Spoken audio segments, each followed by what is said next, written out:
Main दोस्तों कैसे हैं आप सब? आशा करता हूँ सब अच्छे हैं, सबकी तैयारी कैसी चल रही है? बढ़िया चल रही है। हम पढ़ रहे हैं इकोनॉमी और इकोनॉमी में जो आज हम चैप्टर कंप्लीट करेंगे वो पढ़ेंगे पॉवर्टी एंड अनएम्प्लॉयमेंट, गरीबी और बेरोजगारी के बारे में हम पढ़ेंगे।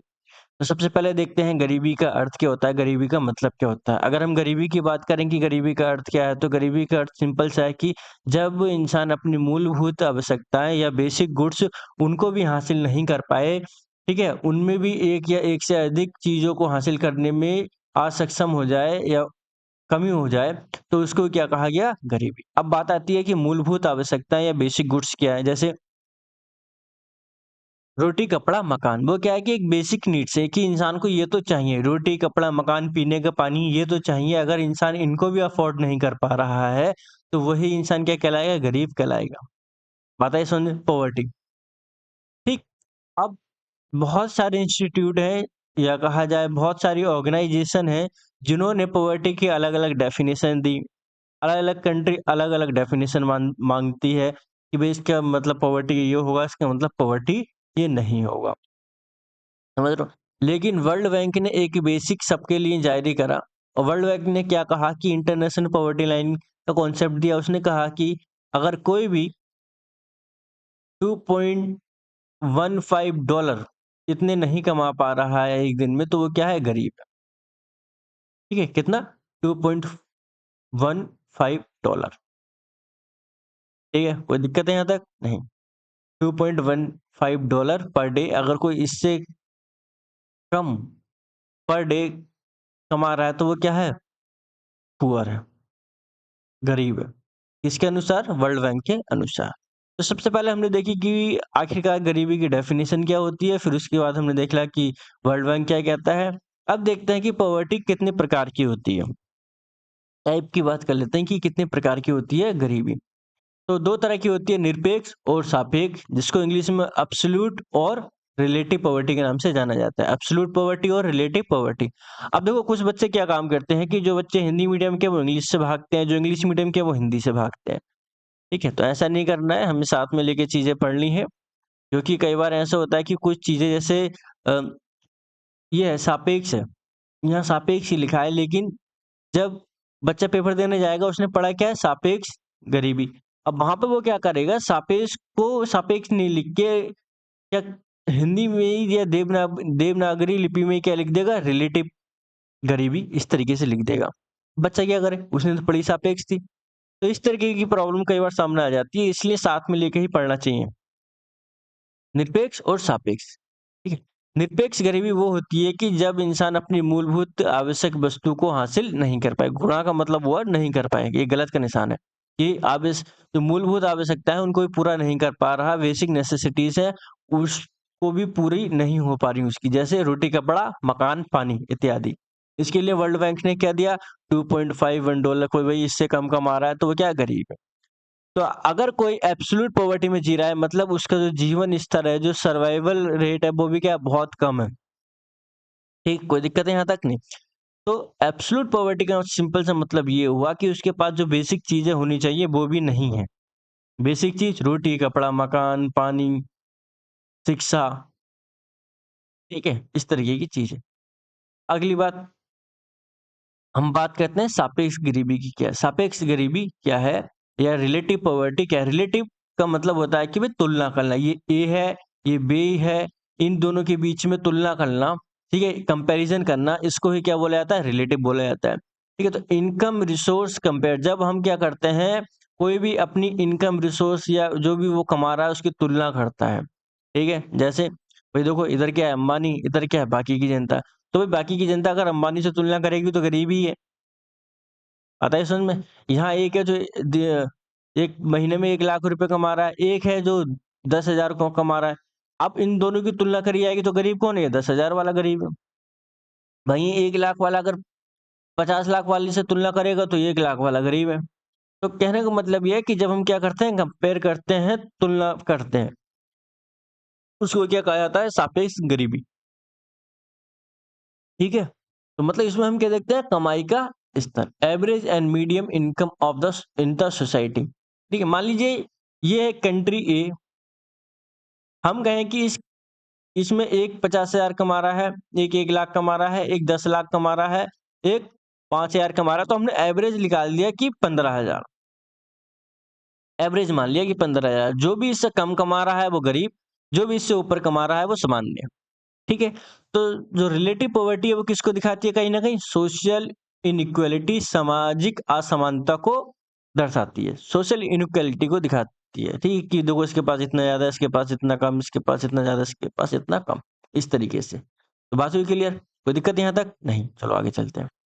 देखते हैं कि भई जो गरीबी रेखा है इसका मापन कैसे किया गया? Estimate estimation of poverty line in India की गरीबी रेखा का मापन भारत में आखिरकार करा कैसे गया? ठीक है? किसने बताया कि कैसे गरीब है भारत में, कैसे नहीं है? तो अगर हम बात करें आज़ादी से पहले तो दादा भाई नौरोजी उनकी बुक मिलती है हमें the poverty and un-British rule in India. अब एग्ज़ाम में कई बार पूछा गया है, इस बुक को तो भई याद रख लेना, इम्पोर्टेंट लगा लेना इसको।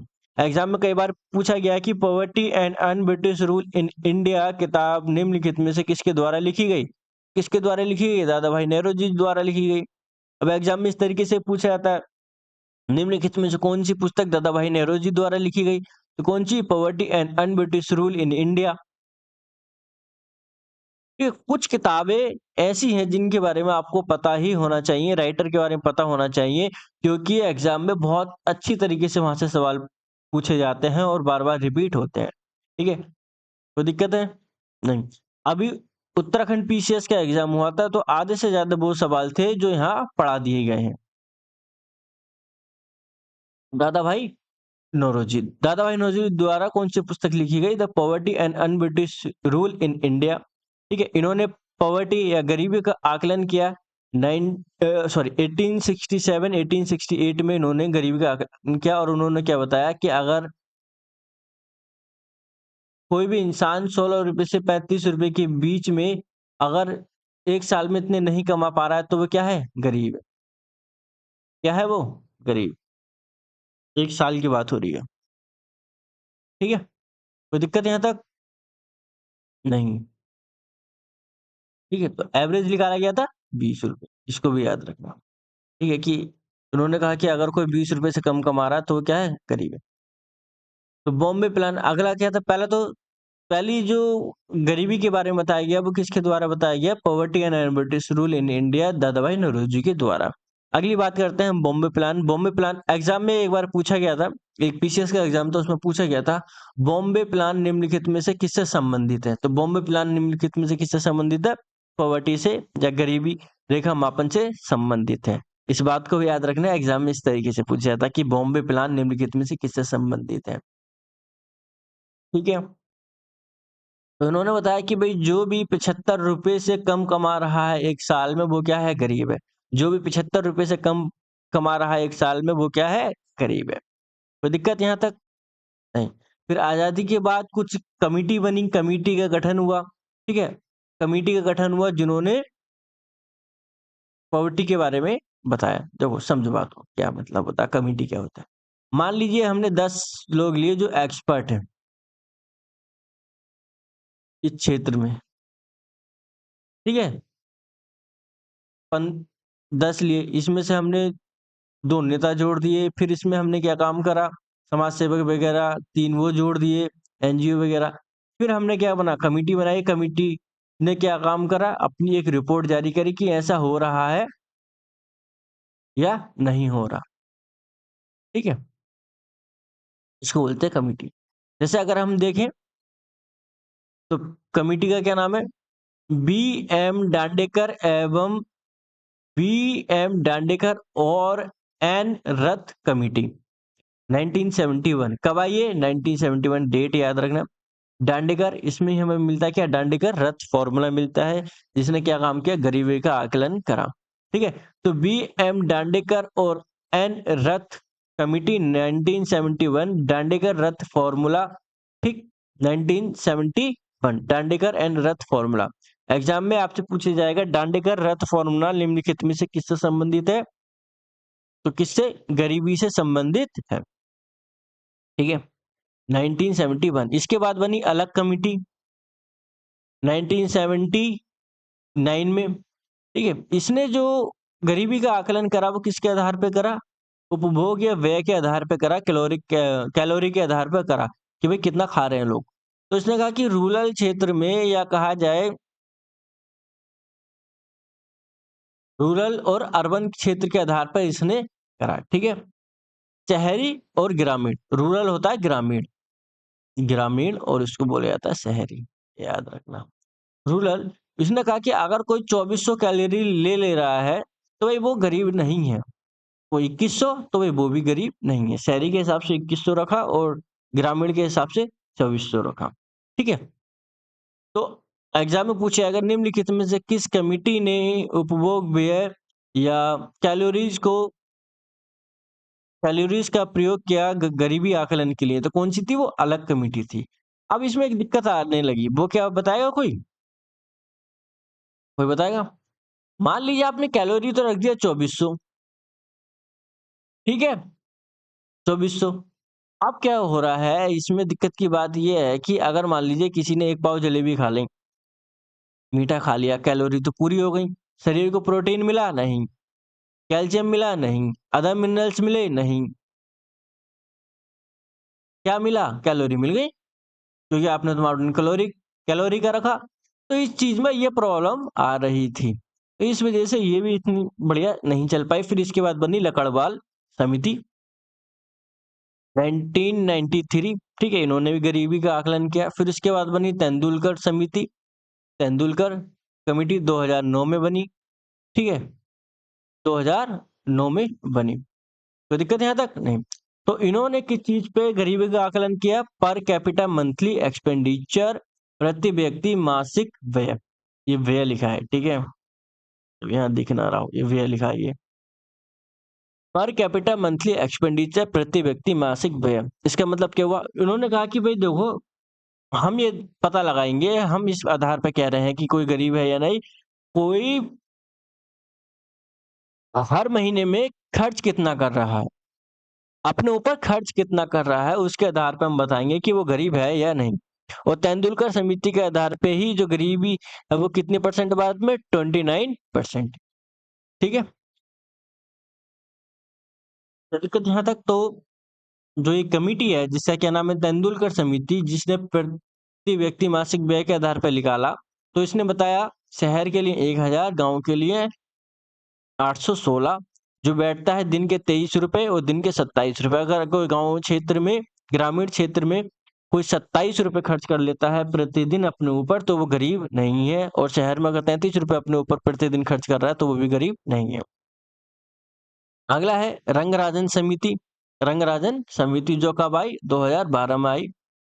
उसने प्रति व्यक्ति मासिक के आधार पे उसने बताया, मासिक व्यय के आधार पे उसने बताया कि अगर कोई अपने ऊपर 47 रुपए खर्च कर रहा है शहर में, 32 रुपए खर्च कर रहा है गाँव में, तो वो गरीब नहीं है, ठीक है। कोई दिक्कत है यहाँ तक? तो ये कुछ कमिटियाँ रही। देखो आपको इसमें बस ये याद रखना है कि ये कमिटी पहली बार डेट, कौन सी डेट में बनी, दूसरा कि ये गरीबी से जुड़ी हुई है। एग्जाम में पूछा जाएगा निम्नलिखित में से कौन सी समिति गरीबी से जुड़ी हुई है, उसमें एक नाम होगा रंगराजन। या एग्जाम में इस तरीके से पूछ लिया जाएगा निम्नलिखित में से कौन सी समिति गरीबी से जुड़ी हुई नहीं है, which one of the following organization is not associated with poverty. तो क्या लगाओगे आप? जो उसमें ऑप्शन नहीं होगा। चलो शुरू करें। अब देखते हैं कि भारत में गरीबी का आकलन कौन करता है, कौन एस्टिमेट करता है। तो कौन करता है? नीति आयोग करता है, ठीक है। अब नीति आयोग किसके द्वारा करता है? राष्ट्रीय सांख्यिकी कार्यालय, नेशनल स्टैटिस्टिकल ऑफिस, इसके द्वारा वो डाटा आता है उसके पास, और वो आकलन करता है किसका? गरीबी का। तो पॉवर्टी एस्टिमेशन कौन करता है? नीति आयोग करता है, ठीक है। राष्ट्रीय सांख्यिकी कार्यालय, नेशनल स्टैटिस्टिकल ऑफिस, ठीक है। कोई दिक्कत यहाँ तक? नहीं। डिपार्टमेंट कौन सा है आपको ये पता चल गया, डिपार्टमेंट एनएसओ है। मंत्रालय कौन सा हुआ? Ministry of statistical programme and implementation, केंद्रीय सांख्यिकी और कार्यक्रम कार्यान्वयन मंत्रालय, ministry of statistical programme and implementation, ठीक है। कोई दिक्कत है यहाँ तक? नहीं। कोई दिक्कत नहीं। तो हम जो एस्टिमेट करते हैं वो किसके आधार पे करते हैं? इनकम के आधार पे, कि कोई 8,000 रुपए कमा रहा है, 9,000 रुपए कमा रहा है, 10,000 रुपए कमा रहा है? नहीं। इसके आधार पे कंजम्पशन एक्सपेंडिचर, मतलब कि भाई वो खर्च कितना कर रहा है। मान लीजिए हमने ये लगा दिया कि वो 33 रुपए अपने ऊपर खर्च कर रहा है, 33 कर रहा है, नहीं कर रहा। उस आधार पे हम एस्टिमेट करते हैं किसको? पॉवर्टी को एस्टिमेशन करते हैं, पॉवर्टी का आकलन करते हैं। कोई दिक्कत है यहाँ तक? नहीं। देखो हमने क्या-क्या पढ़ लिया, हमने जो पढ़ लिया पहली पहली बात हमने डेफिनिशन पढ़ी। दूसरी बात हमने देखा कि भाई टाइप कितने प्रकार की होती है। तीसरी की कमिटी कौन-कौन सी बनी। चौथी की भारत में कैसे एस्टीमेट होता है, कौन-सा डिपार्टमेंट है, ठीक है? कौन-सी मिनिस्ट्री है, इस तरीके की बात हमने देख ली। दूसरा किस बेस पे होता है। अब हम देखते हैं कि कुछ तो सुन लो बात को कि कुछ इस तरीके की हमको देखने को मिलता है कि जिसके आधार पे हम आकलन करते हैं गरीबी के। जैसे तो उसमें सबसे पहले हम बात करेंगे लॉरेंज वक्र की, लॉरेंज कर्व की बात करेंगे, ठीक है? इसमें हम जो एस्टिमेट करते हैं वो क्या करते हैं रिलेटिव गरीबी सापेक्ष गरीबी की बात करते हैं, ठीक है? ये किसके द्वारा दिया गया? मैक्स और लॉरेंस द्वारा, मैक्स और लॉरेंस के द्वारा दिया गया, ठीक है? Lorentz curve max O Lawrence द्वारा दिया गया। इसमें क्या होता है भई हमने एक तरफ क्या रखी इनकम, एक तरफ क्या रखी पॉपुलेशन कि भई लोग कितना पैसा आ रहा है और कमाने वाले कितने हैं, इसके आधार पे हम करते हैं, ठीक है? मान लीजिए यहाँ पे है 10, यहाँ पे है 10, यहाँ पे 20, यहाँ पे 20 मतलब जो 10% लोग हैं वो कितना पैसा कमा रहे हैं? 10% पैसा कमा रहे हैं। 20% लोग हैं वो कितना पैसा कमा रहे हैं? 20% पैसा क 20% पॉपुलेशन 20% पैसा कमा रही है। 30% पॉपुलेशन 30% पैसा कमा रही है। ये क्या हुई? आइडियल कंडीशन, ठीक है? इक्वालिटी लाइन कि भई देखो 20% जनसंख्या 20% ही पैसा कमा रही है। 20% ही वेल्थ है उसके पास। अब हिंदुस्तान में तो ऐसा है नहीं, कि ऐसा है कि जो टॉप 10% वो केवल 10% ही पैसा कमा रहे हैं? ना, ऐसा नहीं है। क्या है हमारे यहाँ? हमारे यहाँ ऐसा है हमारे यहाँ ऐसा है कि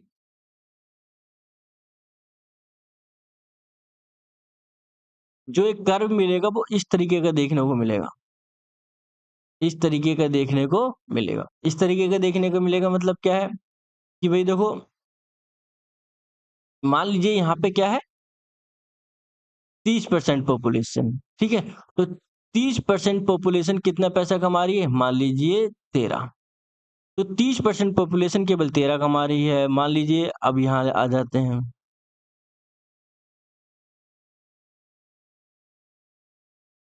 इसको 50 मान लेते हैं। 50% पॉपुलेशन कितना कमा रही है? केवल 25% कमा रही है। तो इस तरीके की बात हम करते हैं।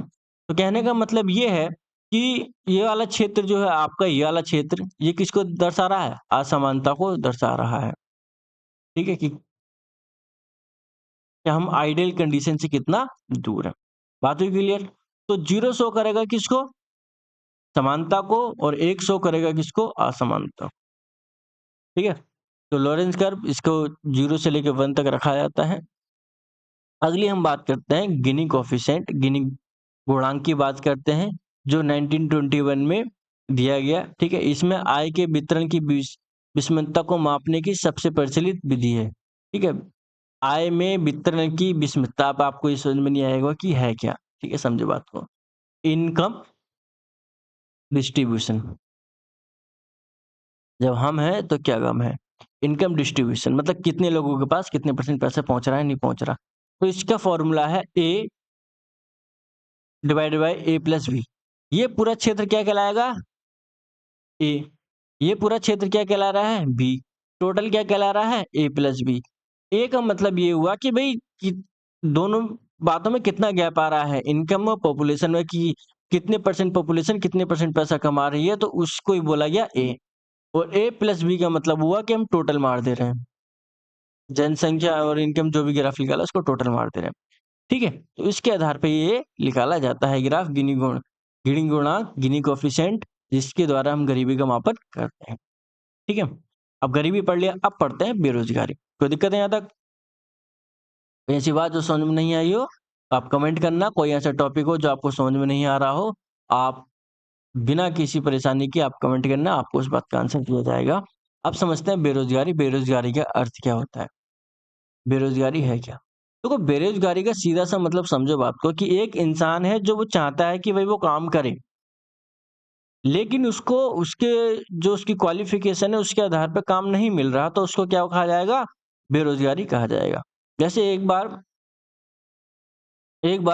किसी पत्रकार ने हमारे यहाँ के एक मंत्री से पूछा, या कहा जाए एक बड़े राजनेता से पूछा कि भई हिंदुस्तान में इतनी गरीबी बढ़ रही है, क्या करा जाए? तो उन्होंने कहा कि भई एक बात बताइए, कोई आपके इस जहाँ आपका शो हो रहा है इसके बाहर कोई पकोड़े बेच रहा है, आप उसको गरीबी कहोगे, नहीं कहोगे? आप उसको रोज़गार कहोगे, नहीं कहोगे? उसको रोज़गार कैसे कर दोगे? मान लीजिए वो इंसान पीएचडी की डिग्री लेके बैठा हो, पकोड़े तल रहा हो, तो आप उसको रोज़गार कहोगे? नहीं कह सकते। ठीक है? क्योंकि हम इसमें ज़िक्र करते हैं किसकी योग्यता, और योग्यता के आधार पर काम। ठीक है? लिखा है नहीं? योग्यता अनुसार उचित मूल्य पर रोज़गार नहीं मिलता, उसको ही बेरोज़गारी कहते हैं। बात हो गई क्लियर? ठीक है? इसलिए इंसान का पढ़ा लिखा होना ज़रूरी है। बात हुई दिक्कत? कोई दिक्कत है यहाँ तक? नहीं। तो आज हम बात करते हैं बेरोज़गारी, बेरोज़गारी के प्रकार, संरचनात्मक बेरोज़गारी, शिक्षित बेरोज़गारी, घर्षणात्मक बेरोज़गारी, छिपी बेरोज़गारी, चक्रीय बेरोज़गारी, मौसमी बेरोज़गारी, ये कुछ बेरोज़गारी के टाइप हुए, इनके बारे में हमें पढ़ना है। पहला संरचनात्मक बेरोज़गारी, समझ रहे हो कैसे? पहला worker skill versus availability of job. आपको जो काम मिल रहा है वर्सेस आपके पास जो स्किल है वो मैच नहीं हो रही, जिसकी वजह से आप बेरोज़गार हो, उसको क्या बोला जाएगा? Structural unemployment. रचनात्मक बेरोज़गारी मतलब समझो, मान लीजिए कोई एक व्यक्ति है जो क्या काम करता है, वो ईंटें ढोता है। ईंटें धो रहा है, वो वही गया, उन्होंने 4 ईंट उठाई, पहुँचा 2 मंजिले पे और वहाँ गिराई। वो ये काम करता है, ठीक है? अब क्या हुआ कि वो गया सिटी में, बड़े शहर में गया कि भई यहाँ तो मेरे को ₹300 मिलते हैं, बाहर जाऊँगा तो शायद मुझे 500 मिलेंगे। लेकिन वहाँ पे क्या दिक्कत है, वहाँ पे वो उठाने के लिए, ईंट उठाने के लिए उसका प्रयोग नहीं कर रहे कि शारीरिक रूप से जाए, वो एक मशीन का यूज़ कर रहे हैं, ठीक है? जिसमें हैंडल है, हैंडल से आपको ईंट पकड़ के लेके आनी है और पहुँचनी। अब आपको ये चलानी ही नहीं आती, तो आपके पास क्या है? स्किल नहीं है। जिसकी वजह से आप जो ₹300 कमा रहे थे, आप शहर आए, आपको अब शून्य बट्टा सन्नाटा मिल रहा है। इस तरीके की बेरोज़गारी को क्या बोला जाता है? संरचनात्मक बेरोज़गारी। अगला है एजुकेशनल एम्प्लॉयमेंट, शिक्षित बेरोज़गारी। मान लीजिए आप डिग्री लेके बैठ को सो आप नहीं, मान लीजिए कोई डिग्री लेके बैठा है पीएचडी, ठीक है? और उसको जॉब मिल रही है ₹10,000 महीना, तो जो उसके पास डिग्री है उस हिसाब से उसको जॉब नहीं मिल रही, तो उसको क्या बोला जाएगा? Educational unemployment. अगला है फ्रिक्शनल अनएम्प्लॉयमेंट, घर्षणात्मक बेरोज़गारी, ठीक है? ये देखने को कहाँ मिलती है? ये ज़्यादातर आपको डेवलप कंट्री में देखने को मिलेगी। मतलब क्या हुआ कि इंसान डेवलप कंट्री में देखो, जॉब की तो ऐसा है नहीं कि कमियाँ हैं।